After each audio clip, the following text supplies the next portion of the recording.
이 백성은 내가 나를 위하여 지었나니 나의 찬송을 부르게 하려 함이니라.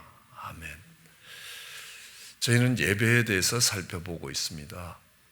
예배라는 것은 주권자 되시는 하느님과 우리 사이에 일어나는 관계, 그 관계성을 이야기합니다. 친구들 사이에 일어나는 것이 프렌십이라면 그 주권자와의 관계에서 일어나는 것이 워십입니다. 리더와 팔로우 사이에서 일어나는 관계성이 리더십입니다. 그러니까 소유자와 소유되는 사람들의 사이에서 일어나는 것은 오너십이라고 이야기합니다. 예배가 워십이라고 이야기합니다. 그 워십 가운데는 하나님과의 만남이 있어야 합니다. 그 하나님과의 만남에는 우리는 그 하나님과의 만남을 예배라고 이야기합니다. 예의를 갖추어서 하나님을 만나는 것입니다.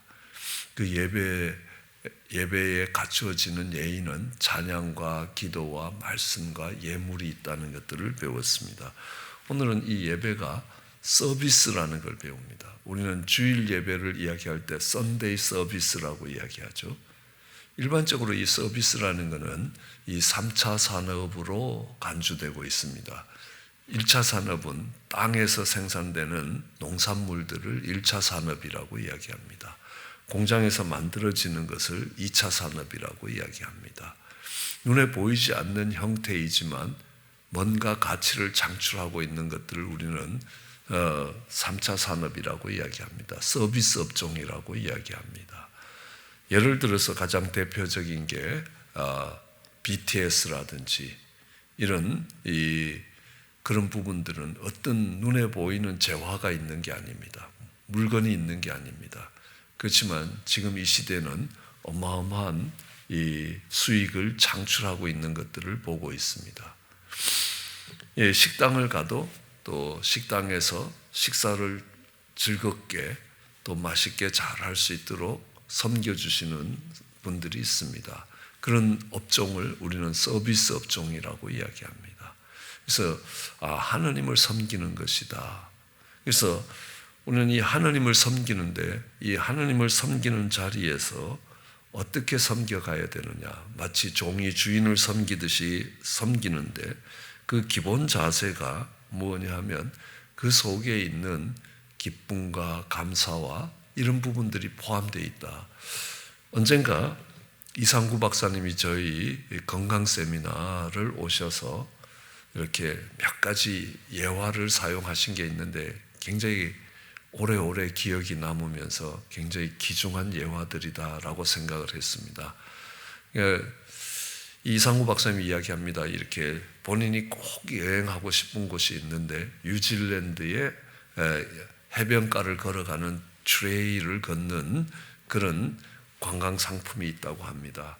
그래서 오늘은 여기서 자고 또 12km를 걸어서 다음 숙소에 가고 또 그 다음 숙소까지 걸어서 가면서 열흘을 보내는데 이게 굉장히 비싸다고 이야기합니다. 아마 한 사람당 10,000불이 넘는다고 이렇게 이야기하시면서 꼭 가고 싶은데 경제적으로 넉넉하지 않아서 못 가고 있었다. 그런데 어느 날 전화가 와서 사업을 크게 하던 처남이 형님 이번 여름에 저기 뉴질랜드 트레일을 걷는 그 관광 상품으로 여름 휴가를 보내면 안 되겠습니까? 그러니까 좋지. 그러니까 그럼 제가 준비하겠습니다.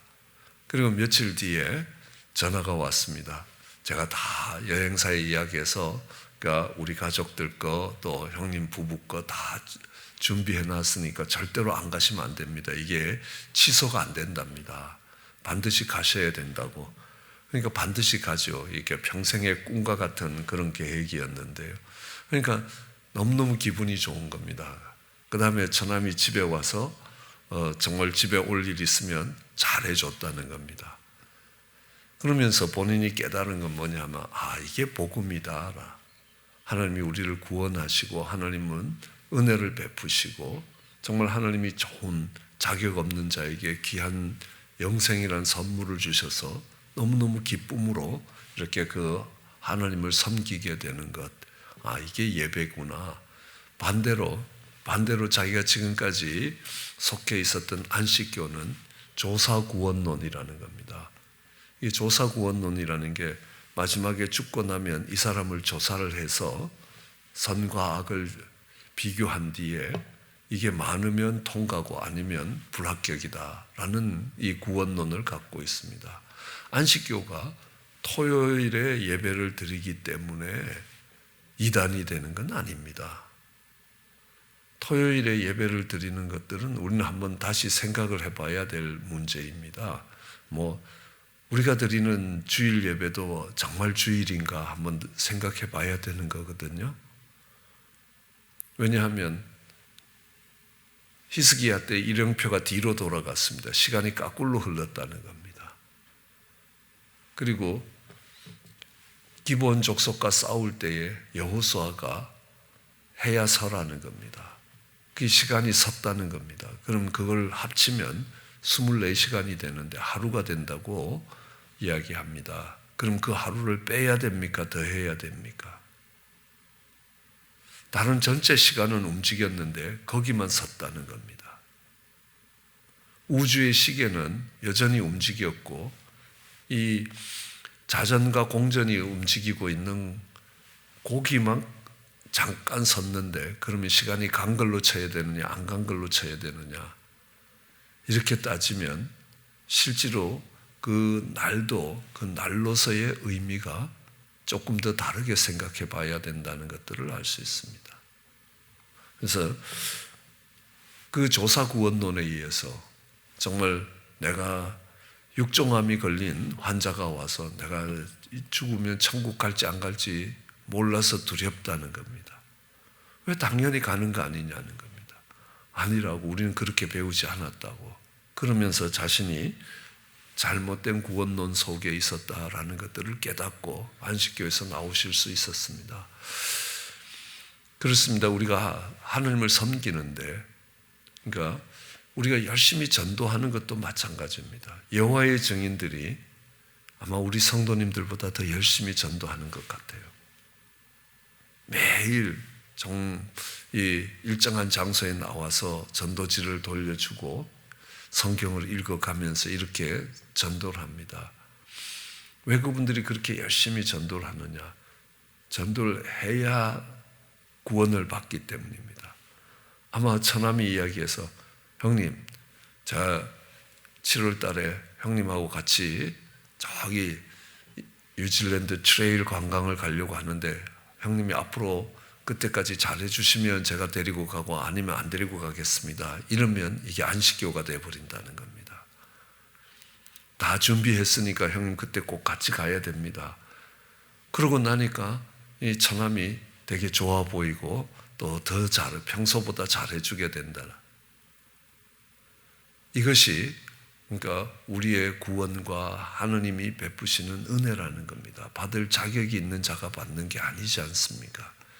그렇게 했을 때 그 감사하는 마음에서 우러나는 섬김이 예배라고 이야기하는 겁니다. 그냥 어쩔 수 없이 팁을 받기 위해서 하는 것도 아니고 아니면 벌을 받기 때문에 하는 게 아니고 기쁨과 감사 속에서 섬김이 일어나는 것입니다.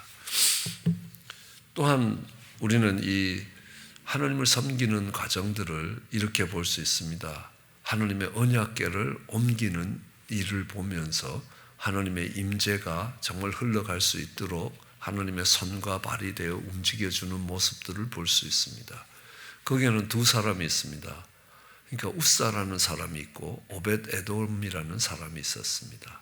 이 웃사는 이 언약궤를 옮기다가 죽음을 당하게 되는 것입니다.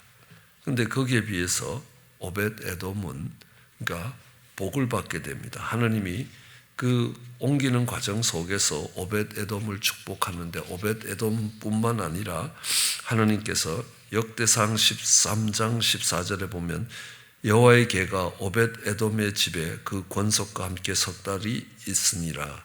여호와께서 오벳 에돔의 집과 그 모든 소유에 복을 내리셨다라고 이야기하십니다. 그러니까 오벳 에돔의 집뿐만 아니라 그의 자녀들, 그의 농작물들, 그의 가족들에게까지 하나님이 다 복을 내려주셨다. 그뿐만이 아닙니다. 뒤에 가서 역대상 26장에 가보면요, 그 후손들까지도 다 탁월한 지도자가 되도록 만들어주시는 모습이 있습니다. 그런데 참 놀랍게도 이 우사는 70년 동안 그 집에 언약궤가 있었습니다. 그런데 오벳 에돔의 집에는 석 달밖에 없었습니다. 아니 70년과 석 달입니다. 아마 70년을 따지면 이렇게 될 겁니다. 2세대 내지 3세대. 내가 3대째, 그러니까 이 모태신앙이라고 하는 것과 비슷할 겁니다. 난 이제 예수 믿은 지 3개월밖에 안 된다.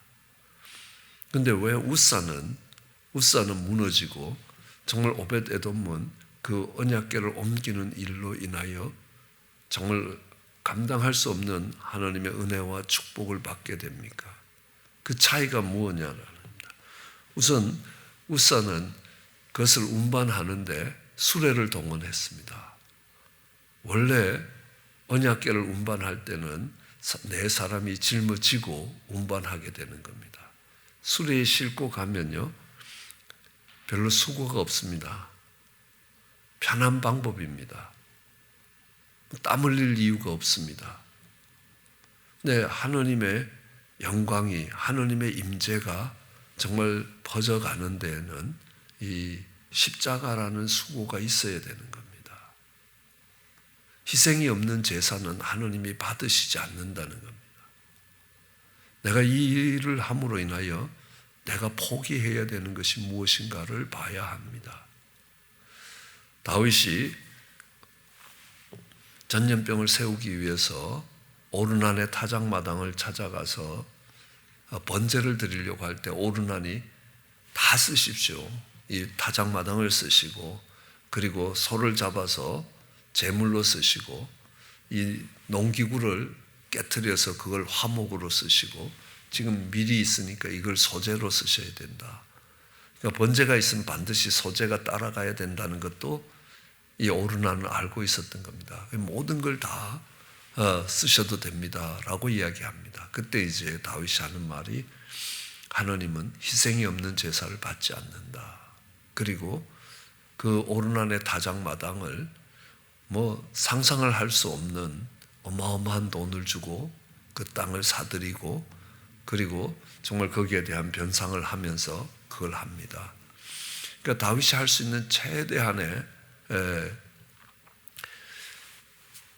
비용을 지불하고 그 땅을 삽니다. 왜냐하면 다윗은요, 그 당시에 무슨 생각을 해야 하느냐 하면 하나님의 성전을 짓고 싶어 했습니다. 그런데 하나님이 성전을 짓지 말라고 했습니다. 그러니까 다윗이 그러면 아니 나는 아니야 라고 한 게 아닙니다. 다윗은 성전을 지을 수 있는 자재들을 다 준비합니다. 암만 자재를 준비하면 어떡하겠습니까? 어디다 성전을 지을 것인가 라는 게 다윗의 인생의 지금 최대의 관심사 중에 하나입니다. 근데 물론 전염병 때문에 하나님이 오르난의 타작마당에 가라라고 해서 오르난의 타작마당에 딱 와보니까 그곳이 어떤 곳입니까? 아브라함이 그의 아들 이삭을 번제로 드리던 곳이었습니다. 다윗은 무슨 생각을 했겠습니까? 여기가 하나님의 전을 지을 곳이다 라는 겁니다. 그렇기 때문에 그 전을 사드릴 때 시세가 아니었습니다. 다윗은 그가 살 수 있는 최대의 가치를 갖고 사드린 겁니다. 그 당시에 상상을 할 수 없는 금액을 가지고 그 땅을 사드립니다. 경제적으로 적은 가격이 아니요, 하늘의 전을 세울 수 있는 곳이기 때문에 시가에 의해서 사는 것이 아니라 내가 할 수 있는 최선을 들여서 했던 것들입니다. 그렇게 그곳에서 번제를 드렸던 것들을 봅니다. 다시 돌아와서 이 제사를 드리는 이 모습이나 이 언약궤를 운반하는 모습 속에서 우리는 잘 알 수 있습니다. 그러니까 희생이 없이는 그 일들이 이루어지는 게 아니다. 내가 주일 예배에 오는데 시간이 남을 때는 오고 안 남을 때는 오는 게 아니라는 겁니다. 예물을 준비하는데 그게 있어도 내 삶에 지장이 없고 없어도 내 삶에 지장이 없는 게 아니라는 겁니다. 하나님 것을 먼저 구별해 놓는 것들이 필요했던 것입니다. 그리고 이 웃사는 소들이 막 뛸 때에 그 언약궤를 잡았습니다. 그러다가 죽었습니다. 하나님이 기뻐하시는 일이 아니었습니다. 언약궤를 메고 옮겨야 되는데 수레에 싣고 옮기다가 말이 뛰기 시작하니까 수레가 떨어질 것 같으니까 몸을 들여서 막았습니다. 어떻게 보면요, 굉장히 기특한 거 아닙니까? 언약궤가 수레에서 떨어져서 깨지는 것보다 떨어지지 않도록 잡아야 될 거 아닙니까? 그런데 참 놀랍게도 그 일로 웃사는 죽임을 당합니다. 예, 웃사라는 이름의 말이 힘이라는 겁니다. 나의 힘이라는 겁니다. 내 힘으로 하나님의 영광을 지키겠다는 것을 의미하게 됩니다. 내 힘이 아닙니다. 그래서 흔들리는 수레에서 떨어질 것 같은 언약을 붙드는 것이 칭찬받을 일이 아니라는 일입니다. 오히려 진노로 인하여 죽임을 당하게 됩니다. 이건 웃사만의 이야기가 아닙니다. 내가 내 힘으로 언약궤를 붙들어 세울 수 있다고 생각합니다. 특별히 힘이 있는 사람들이 그렇게 생각합니다. 내가 독불 장군처럼이라도 내가 이 언약궤를 붙들어 세우겠다. 내가 흔들리는 교회를 내가 붙들어 세우겠다는 겁니다. 내 힘으로 되는 게 아니라 자기 힘으로 하는 사람과 하나님의 힘으로 하는 사람의 차이가 뭐겠습니까? 그것은 당연히 기도입니다. 내 힘으로 할 수 있는 사람은 기도 안 해도 할 수 있습니다. 근데 내 힘으로 안 되는 사람은 기도를 해야 되는 겁니다. 그렇죠? 그리고 나 혼자 언약궤를 잡아내는 것 아닙니다. 언약궤를 옮기는 것도 이것을 메고 옮기려면 혼자서 메고 옮길 수가 없게 되어 있습니다. 최소한 4사람이 메야 되는 것. 4사람이 함께 정말 섬기며 그 일들을 해가는 겁니다. 아마 세상 사람은, 세상에서 성공한 사람들은 혼자 할 일을, 100명이 할 일을 혼자 하면 100명이 벌 수 있는 돈을 혼자 벌면 성공했다고 이야기합니다. 근데 교회는 그렇지 않습니다. 혼자 할 수 있는 일을 100명이 나누어 하는 겁니다. 내가 나 혼자 100명이 벌 수 있는 걸 벌 수 있는데 나로 인하여 100명이 함께 먹을 수 있다면 그건 훨씬 더 복된 일이라고 생각하는 것이 하나님 사람들의 일이라는 겁니다. 웃사가 흔들리는 언약궤를 잡을 수 있었던 이유가 뭡니까? 가장 근본적인 이유가 여기서 우리가 배워야 될 예배의 가장 중요한 하나님을 섬기는 자로서 제사장으로서 가장 중요한 의미가 무엇이냐라는 것들을 생각해야 합니다. 웃사의 집에 70년 동안 언약궤가 있었습니다. 그 바람에 언약궤가 익숙해졌습니다. 늘 보던 겁니다. 우리는 신앙생활에서 예배를 드리고 매주 드리기 때문에 익숙해져 버리는 겁니다. 그 예배에 오는 감격과 하나님의 임재 앞에서는 두려움과 떨림이 없다는 겁니다. 여러분, 하나님의 임재 안으로 들어갈 수 있는 사람들은 제사장밖에 없었습니다. 성막 안으로 들어갈 수 있는 사람은 제사장들입니다. 제사장들은 옷에다가 방울을 달고 줄을 쭉 길게 해갖고 바깥에서 이렇게 방울 소리가 안 들리면 끌어당겨야 됩니다. 왜냐하면 죽은 거니까요. 그 시체를 수습하기 위해서 사람이 성소 안으로 들어갈 수 없었습니다. 그렇기 때문에 이 사람이 여기에 들어갔다가 죽을 수 있다라는 것들을 언제나 가정하는 겁니다. 그렇기 때문에 방울을 달고 방울 소리가 들리지 않으면 줄을 잡아 당겨서 이 사람의 시신을 끄집어내야 되는, 그것이 성소에 들어가는 제사장의 모습입니다. 그것이 하나님의 임재 앞에서는 우리의 모습이 되어야 된다라는 것들을 가르치고 있습니다. 하나님 앞에 설 때에 그 웃사와 같이 오래 해뜯기 때문에 익숙해지는 게 아니라 하나님 앞에 서는 자로서의 두렵고 떨림이 필요하다는 겁니다. 사실 다윗이 언약궤를 메고 올 때도 다윗은 한참 70년 동안 까먹었던 거 아닙니까? 이게 지금 다윗이 왕이 되어서 처음 된 게 아니었습니다. 왜냐하면 한참의 시간이 지나고 나서 왕정이 안정되기 시작했습니다. 다윗은요, 이제 뭐냐 하면 하나님을 모셔오셔서 신정정치를 하겠다는 겁니다. 왕권이 아니라 하나님이 세우신 왕이라는 겁니다. 그러면 하나님의 권위가 그 왕 위에 함께 하게 되는 겁니다. 그런 자신의 정치적 필요를 위해서 언약궤를 모셔오게 된 것입니다. 그런데 웃사가 죽는 모습을 보고 하나님이 두려워졌습니다. 그러니까 너 언약궤가 내 집에 못 들어온다는 겁니다. 그래서 오벳 에돔의 집으로 가게 된 겁니다. 그 다음에 오벳 에돔의 집을 축복하시는 걸 보면서 다시 그 언약궤를 메고 오는 겁니다. 그러면서 다윗이 그 언약궤를 메고 오는 모습은 전혀 다른 모습입니다. 찬양대를 준비하고 정말 하나님 앞에 번제를 드리고 그러면서 그 언약궤를 모셔오는 것들을 보게 됩니다. 이 사건으로 인해서 다윗도 하나님의 임재 앞에 설 때의 두려움이라는 겁니다. 우리는 그렇습니다. 우리의 익숙함이 정말 그대로 진행이 되면 그것은 하나님과 우리 사이가 갈라지는 일이 되는 겁니다. 그것을 우리는 죽음이라고 이야기합니다. 제사장들처럼 실제로 육체적 죽음이 오는 것이 아니라 할지라도 우리가 정말 마치 따뜻한 물 속에 있는 개구리가 점점 따뜻해지면서 거기서 죽어가는 것처럼 죽게 되는 것입니다. 하나님이 그렇게 하나님을 섬기도록 하실 때에 그 가운데 우리는 기쁨이 있습니다.